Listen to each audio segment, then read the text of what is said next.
No matter what you believe, we're told that if we keep fighting the good fight, keep standing up for our beliefs, keep pouring our blood, sweat, and tears into the right causes, eventually we'll win. But when we spend years working hard with not much to show for it, it's pretty depressing. We've already identified certain groups as the enemy. No matter how hard we try to outdo them, we can't defeat them. No matter how hard we strike, they strike back. No matter how many people we recruit to our side, they sucker just as many over to their side.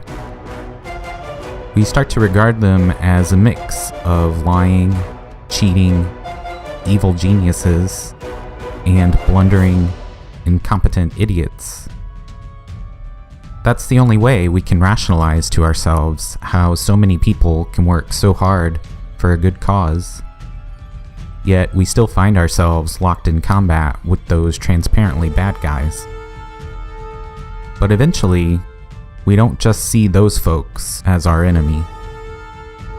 Next, we turn on the uncommitted, the wishy-washy, the ones who haven't chosen a side in this great battle between good and evil, or aren't doing everything they can to support us good guys.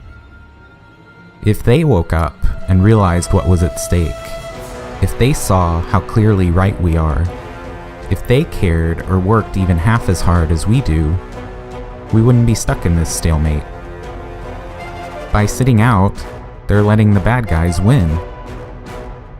So now we have two enemies, the original bad guys and the people who aren't as involved in this struggle as they should be. But it doesn't stop there. Because any cause has internal strife, disagreements over minor tenets, or over how best to win the war. Increasingly, we wonder, what if we're being held back? What if the reason we haven't won yet is because we're being sabotaged, intentionally or unintentionally, by these people who claim to be on our side, but who in fact support beliefs or tactics that basically amount to surrendering to the bad guys? Now, we even see enemies among our own ranks. I don't know what you believe, but I'm telling you, regardless of what it is you're trying to accomplish, this way of trying to do social change doesn't work. Because eventually, you're only left with yourself and a small band of people who see things exactly as you do. And you see everybody else as either an enemy or an enabler. The more we, the people, are united, the stronger we are. The more we can hold our politicians and corporations accountable.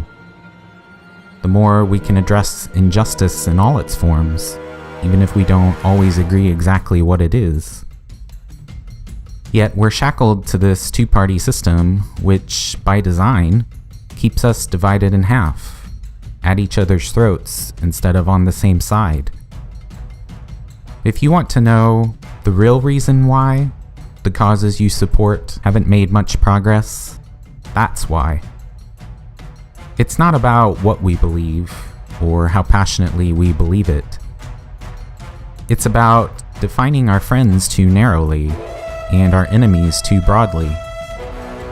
It's about the social forces that compel us to throw away our unity and our numbers, the very things that make people like us strong in an unequal, exploitative world.